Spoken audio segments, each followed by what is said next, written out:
दोस्तों राधे राधे। मैं आपके लिए एक और वीडियो लेके हाजिर हूँ। घर के मुख्य द्वार पर सही समय पर और सही विधि से जल छिड़कने के तरीके। घर के मुख्य द्वार पर गलत तरीके से जल छिड़कने से माता लक्ष्मी रुष्ट हो जाती हैं। इसलिए हमेशा सही तरह से ही घर के द्वार पर जल का छिड़काव करें, जिससे माता लक्ष्मी और गणेश जी की कृपा आप पर सदैव बनी रहे। जल छिड़कने की सही विधि क्या होती है और हमें जल किस तरह छिड़कना चाहिए और स्नान करना आवश्यक है। बिना स्नान किए मुख्य द्वार पर जल नहीं छिड़का जा सकता है। दोस्तों झाड़ू लगाने से पहले बिना स्नान किए भी मुख्य द्वार पर जल का छिड़काव किया जा सकता है। और दोस्तों झाड़ू लगाने से पहले या फिर झाड़ू लगाने के बाद जल छिड़कना चाहिए। एक और प्रश्न आया है कि क्या आप पीरियड में अपने मुख्य घर के द्वार पर जल छिड़काव कर सकते हैं या मुख्य द्वार पर दीपदान कर सकते हैं। और जल से ही जुड़ा हुआ एक और प्रश्न है, जो भक्त अपने मंदिर में जो प्रतिदिन हम 1 लोटा जल रखते हैं, उस जल का हमें क्या करना चाहिए, किस प्रकार प्रयोग करना चाहिए और क्या हम उससे खाने में प्रयोग कर सकते हैं या फिर हम किसी पौधे में डाल सकते हैं। उस जल का उपयोग किस प्रकार से होना चाहिए। और कुछ लोगों को कहना यह है कि जब हम मुख्य द्वार पर जल छिड़कते हैं तो घर के अंदर की तरफ से जल छिड़कें या घर के बाहर की तरफ से जल का छिड़काव। हमें कई लोगों को शंका है। आज हम इस शंका का सभी भक्तों दूर करने वाले हैं। और भक्तों, मुख्य द्वार पर जल छिड़कने से संबंधित आपका अगला प्रश्न है कि कई ऐसे लोग हैं जो कि फ्लैट में रहते हैं, कुछ ऐसे लोग हैं कि जो किराए के मकान में रहते हैं, एक ही कमरे में रहते हैं, तो उन्हें अपने घर पर मुख्य द्वार पर दीपदान किस प्रकार करना चाहिए, जल कहाँ छिड़कना चाहिए। मतलब भक्तों, आप किस जगह को मुख्य द्वार मानकर वहाँ के मुख्य द्वार से जुड़े हुए उपाय करें। तो आज वीडियो को पूरी तरह आप प्रश्नों पर आधारित है। दोस्तों, वीडियो शुरू करने से पहले माता लक्ष्मी जी की जयकारा अवश्य लगाएं। मुख्य द्वार पर जल छिड़कने का सही समय क्या होता है और सही विधि क्या होती है। तो देखिए, अगर आप मुख्य द्वार पर जल छिड़कते हैं तो ध्यान रखना है कि जल आप 1 दिन पहले, मतलब दोस्तों रात को सोने से पहले, एक पात्र में कोई भी आप पात्र ले सकते हैं। जैसे कि आप एक तांबे का भी पात्र ले सकते हैं। तांबे का ना हो तो आप पीतल का ले सकते हैं, स्टील का ले सकते हैं, चांदी का ले सकते हैं। जो भी पात्र आपके पास उपलब्ध हो। एक लोटे में थोड़ा सा गंगा जल डाल दीजिए और उसके ऊपर शुद्ध जल भर दीजिए। और हाँ भक्तों, यदि आपके पास गंगा जल ना हो तो भी परेशान होने की आवश्यकता नहीं है। सिर्फ शुद्ध जल से भी आप पात्र को भर सकते हैं और उस जल से भरे पात्र को अपने घर की रसोई में रख दीजिए। अब दोस्तों, जैसे कि आप अगले दिन सुबह उठकर इस जल का छिड़काव अपने घर के मुख्य द्वार पर करेंगे। आप बहुत से भक्तों के प्रश्न आए हैं कि क्या हम स्नान से पहले या जल छिड़क सकते हैं या फिर स्नान करना आवश्यक है। देखिए भक्तों, मुख्य द्वार पर जो सुबह सवेरे सबसे पहले जल छिड़का जाता है, जैसे कि रसोई में रखा हुआ जल होता है, यह एक तरीके से उपाय के तौर पर किया जाता है। भक्तों, घर के किसी भी प्रकार की परेशानी हो या किसी भी प्रकार का दुख दर्द रहता हो, गरीबी हो या फिर कलेश बहुत अधिक रहता है, मतलब किसी भी प्रकार की नकारात्मक ऊर्जा से आप परेशान हैं, तो बहुत समय से परेशानियों से ही घिरे हुए हैं, आपके घर में हमेशा क्लेश वातावरण रहता है, तो ऐसे में घर की रसोई में लोटा भर के जल रखा जाता और यही जल घर के मुख्य द्वार पर सुबह उठकर छिड़का जाता है। भक्तों, इस जल के छिड़काव से आपके घर की कोई भी परेशानी हो बहुत शीघ्र समाप्त हो जाती है। आपके घर में कैसी भी नकारात्मक ऊर्जा हो तुरंत समाप्त हो जाती है। इस उपाय को करने से आपके घर में सुख समृद्धि भी आती है, कलह कलेश से भी मुक्ति मिलती है और बीमारियों से भी मुक्ति मिलती है। मतलब देखिए भक्तों, किसी भी प्रकार की मानसिक परेशानी हो, शारीरिक परेशानी हो, आर्थिक तंगी हो या आपके घर में कोई वास्तु दोष हो, किसी प्रकार का ग्रह दोष हो, जैसे कि कई बार ऐसा होता है कि कई लोग के ऊपर कई प्रकार के बुरे ग्रह दोषों का प्रभाव होता है, जिसकी वजह से घर में परेशानियां हमेशा बनी रहती हैं। तो गृह दोषों को प्रभाव से आपको मुक्ति मिलती है। वास्तु दोष और पितृ दोष भी समाप्त होता है। इसके साथ ही जैसे बहुत से लोगों के प्रश्न होते हैं कि उनके ऊपर किसी के भी कुछ करा दिया है, तो उनके परिवार में भी किसी भी प्रकार की कोई परेशानी नहीं थी, लेकिन अभी कुछ समय से परेशानियां लगातार आती ही जा रही हैं, कोई रास्ता नहीं मिल रहा है।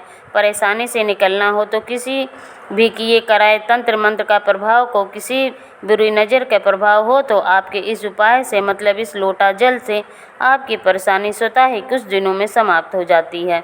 तो हैया घर की सभी परेशानियों से मुक्ति पाने का रामबाण है, सबसे सरल सबसे आसान उपाय होता है जो हमारे शास्त्रों में वर्णित है। आप अपने घर की रसोई में 1 लोटा जल रखें, रात में भरकर और प्रातःकाल जल्दी उठकर उसी जल से अपने घर के मुख्य द्वार पर छिड़काव कीजिए।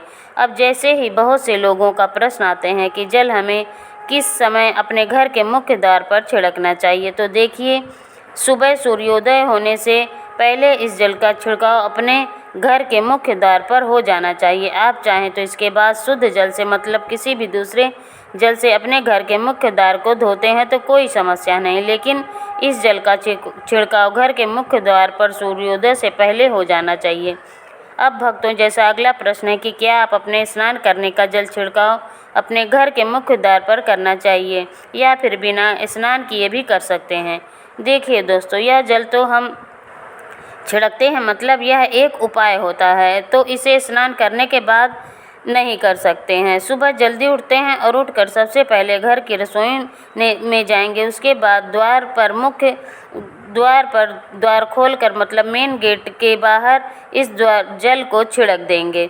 जल का छिड़काव कीजिए, पितरों का ध्यान कीजिए, माता लक्ष्मी का ध्यान कीजिए, क्योंकि कहा जाता है सुबह सुबह माँ लक्ष्मी प्रत्येक द्वार पर जाती हैं, सबके द्वार पर आती हैं। जिनके भी द्वार खुले होते हैं उनके घर में जल का छिड़काव मुख्य द्वार पर हुआ रहता है, उसके घर में प्रवेश कर जाती हैं। तो माँ लक्ष्मी का अपने मन में ध्यान कीजिए और एक तरह से प्रार्थना कीजिए, माँ लक्ष्मी आपके घर में प्रवेश करें, मैं आपका स्वागत करने के लिए तैयार हूँ। इसके बाद अपने पितरों का ध्यान कीजिए, क्योंकि हमारे घर की दहलीज होती है, वहीं पर पितरों का वास माना जाता है।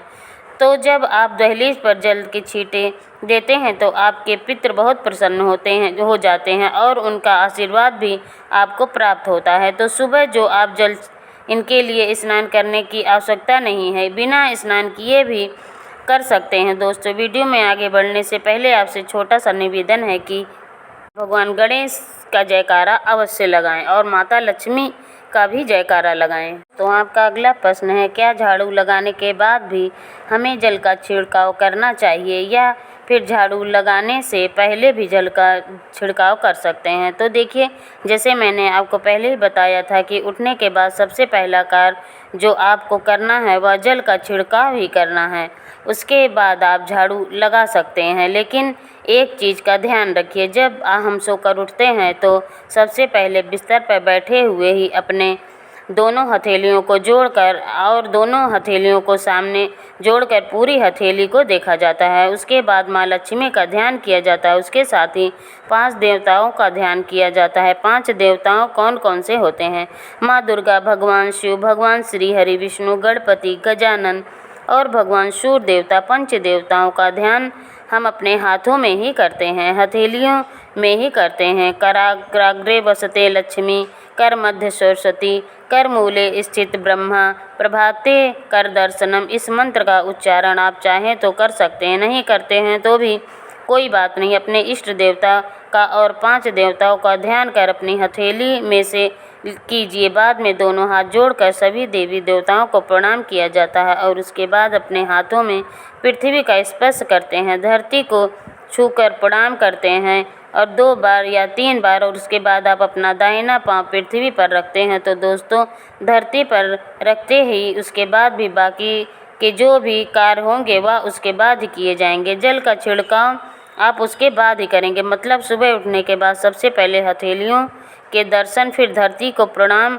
फिर धरती पर पैर रखें। उसके बाद रसोई में जाकर आपको जल लेना है और घर का मुख्य द्वार खोलकर मुख्य द्वार पर जल का छिड़काव करना है। माँ लक्ष्मी और उनके अपने पितरों का ध्यान कर उसके बाद आप अपने घर में आ जाएंगे और उसके बाद भी आप जो रूटीन वर्क होते हैं, मतलब झाड़ू लगाएं या फिर आप स्नान करें, या सभी कार्य उसके बाद किए जाएंगे। और अब जैसे कि कई लोगों के प्रश्न आते हैं कि जब हम जल का छिड़काव करते हैं तो क्या उसी समय हम घर के मुख्य द्वार पर झाड़ू भी लगाकर अपने पानी डालकर क्या हम मुख्य द्वार भी अच्छे से सफाई कर सकते हैं? जी हाँ, बिल्कुल कर सकते हैं। पहले आपको रसोई में रखा हुआ जल और उस जल का छिड़काव कर दीजिए। उसके बाद भी पानी डालकर, मतलब आप अगर आपके पास जल उपलब्ध है तो जल लेकर और घर के मुख्य द्वार भी अच्छी तरह से झाड़ू से या जैसे भी सफाई कर सकते हैं। और कई लोगों के प्रश्न आए हैं कि हम किसी भी फ्लैट में रहते हैं या फिर किसी ऐसे कमरे में रहते हैं, किराए के कमरे में रहते हैं, हमारे लिए पास एक ही कमरा है, तो हम जल का छिड़काव या फिर दीपदान कहाँ करें, किसे करना चाहिए, हम अपना मुख्य द्वार कहाँ माने? जो आप अपना कमरा या फिर जो फ्लैट में आपका, जहाँ पर आपका नेम प्लेट लगा हुआ, आप उसी स्थान पर दीपदान करेंगे और उसी स्थान पर आपको जल का छिड़काव करना है।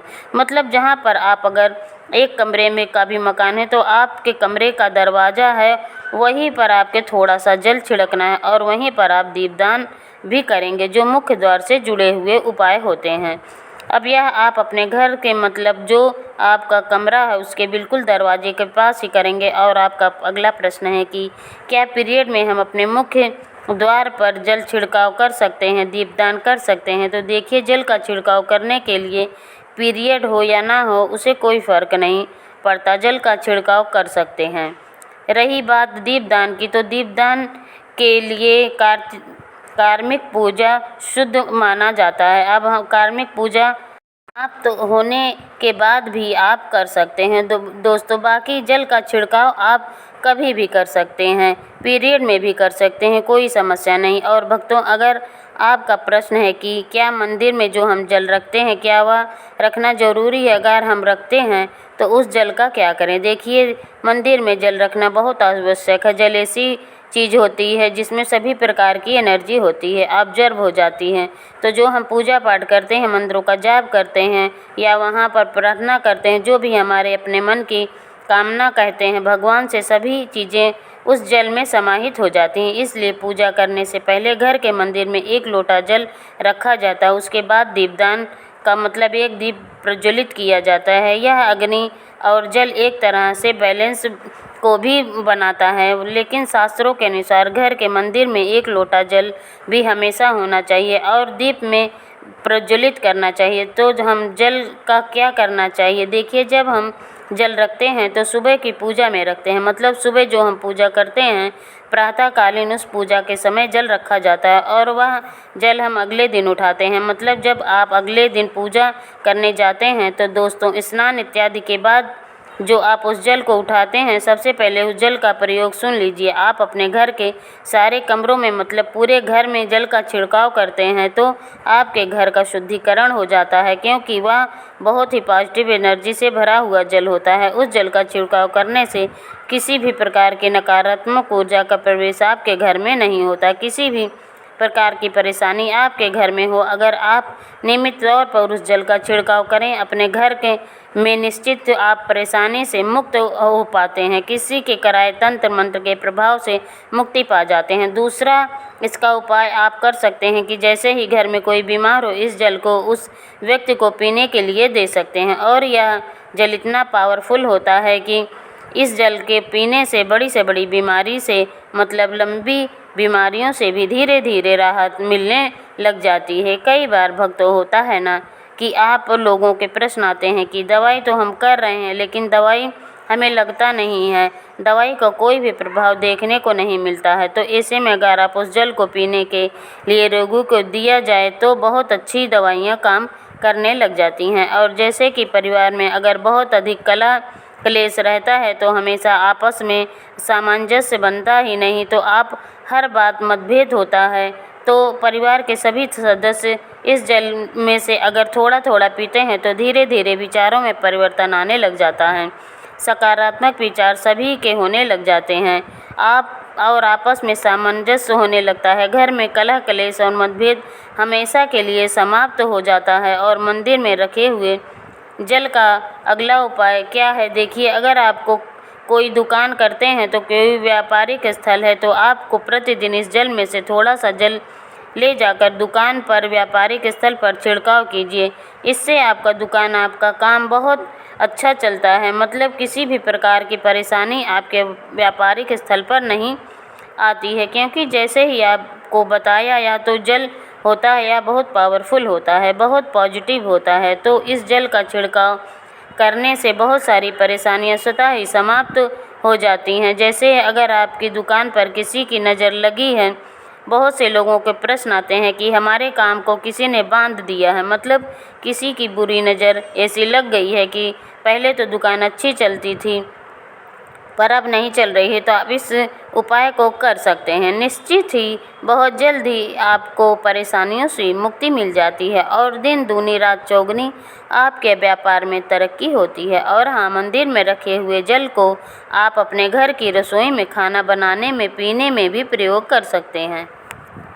लेकिन भक्तों, खाना बनाने में प्रयोग तभी कीजिए जब आपके घर में बिल्कुल सात्विक भोजन बनता हो, मतलब लहसुन प्याज अगर आपके घर में बनता हो तो खाना बनाने में इस जल का प्रयोग नहीं किया जा सकता। फिर आप इस जल में थोड़ा थोड़ा परिवार के सदस्य मिलकर ग्रहण कर सकते हैं और बचे हुए जल को आप अपने घर में पौधों में डाल सकते हैं। तो देखिए, ऐसा नहीं है कि मंदिर पर रखा हुआ जल बेकार होता है, किसी काम का नहीं होता। बहुत सारे उपयोग इस जल के होते हैं। अगर हम सही तरीके से प्रयोग करें तो आप अपने जीवन की बहुत सारी परेशानियों का समाधान मात्र से एक लोटा जल से हम कर सकते हैं। तो ध्यान रखिए कि मंत्रों से अभिमंत्रित जल बहुत महत्वपूर्ण होता है, बहुत शक्तिशाली होता है और हमारे घर के मंदिर पर रखा हुआ जल देवताओं का आशीर्वाद होता है, क्योंकि पूरे समय वह देवताओं के पास होता है, देवी देवता वहाँ पर रहते हैं। तो उस जल में हर प्रकार की शक्ति समाहित होती है, जो कि सकारात्मक शक्तियाँ होती हैं। और इस जल का प्रयोग अगर हम सही तरीके से करते हैं तो मतलब उनको पीने से करते हैं, तो खाना बनाने में करते हैं, घर में इस जल का छिड़काव करते हैं तो हमारी समस्याओं का समाधान होता है। और अगर कोई भी कार्य नियमित तौर पर मतलब प्रतिदिन किया जाता है तो उसका हमें लाभ प्राप्त होता है। कभी कभी करेंगे तो निश्चित आपको उतना लाभ नहीं दिखाई देगा, लेकिन अगर आप नियम बना लेंगे तो हर रोज़ उसी जल से घर में छिड़काव करना है। घर में प्रत्येक व्यक्ति को थोड़ा थोड़ा पीने के लिए देना है। बचे हुए जल का पौधों में डाल दीजिए, दुकान पर छिड़क दीजिए, अपने घर के व्यापारिक स्थल पर छिड़काव कीजिए, बच्चों की बुक्स शेष अपने घर की तिजोरी में, हर जगह इस जल का छिड़काव कीजिए और नियमित तौर पर कीजिए। चमत्कार आपको निश्चित ही देखने को मिलेगा। इसी प्रकार से जो रसोई में रखा हुआ जल होता है उसका छिड़काव अपने घर के मुख्य द्वार पर कीजिए, तो इसका भी आपको लाभ बहुत ही शीघ्र दिखाई देगा। लेकिन इसे अपने रूटीन में शामिल करना होगा, प्रतिदिन नियम से यह कार्य करना होगा, तभी आपको लाभ देखने को मिलेंगे। और हाँ, कई लोगों को प्रश्न आते हैं कि मंदिर पर जो रखा हुआ जल होता है हम वो अगले दिन उठाते हैं तो उसमें कई बार कुछ चीज़ें पड़ जाती हैं, कोई कीड़े मकोड़े पड़ जाते हैं क्योंकि खुला होता है। तो क्या हम उसे ढक सकते हैं? जी हाँ, बिल्कुल ढक सकते हैं। जब आप पूजा करते हैं सुबह के समय, तो जब तक कि पूजा कर रहे हैं तब तक वह मंत्र उच्चारण कर रहे हैं तब तक जल खुला रखिए, और उसके बाद जैसे ही पूजा पर से उठते हैं तो उससे पहले जल को किसी भी प्लेट या कटोरी से ढक दीजिए। फिर जब आप अगले दिन उस जल को उठाएंगे तो बिल्कुल शुद्ध और साफ़ सुथरा जल आपको मिलेगा और उस जल का प्रयोग आप अपने किसी भी कार्य में कर सकते हैं। और भक्तों, आप जब भी घर के मुख्य द्वार पर जल का छिड़काव करें तो गणेश जी भगवान का यह मंत्र जरूर बोलें, ओम गणपतये नमः। जो हमने आपको वीडियो में बताया उसे ध्यानपूर्वक अच्छी तरीके समझकर अपने घर के मुख्य द्वार पर जल का छिड़काव करें। और दोस्तों, मुख्य द्वार पर कपूर का पानी छिड़कने से घर में प्रवेश करने वाली कोई भी ऊर्जा शुद्ध हो जाती है, जिससे किसी भी तरह की नकारात्मक या अशुभ प्रभाव दूर हो जाता है। यह शुद्धिकरण प्रक्रिया शांति और समृद्धि के अनुकूल सौहार्दपूर्ण माहौल बनाती है। दोस्तों, आज के लिए बस इतना ही, और स्वस्थ रहें, सुरक्षित रहें। अगर आपको ये वीडियो पसंद आई हो तो वीडियो को लाइक करें, चैनल को सब्सक्राइब करें और शेयर करना ना भूलें। धन्यवाद।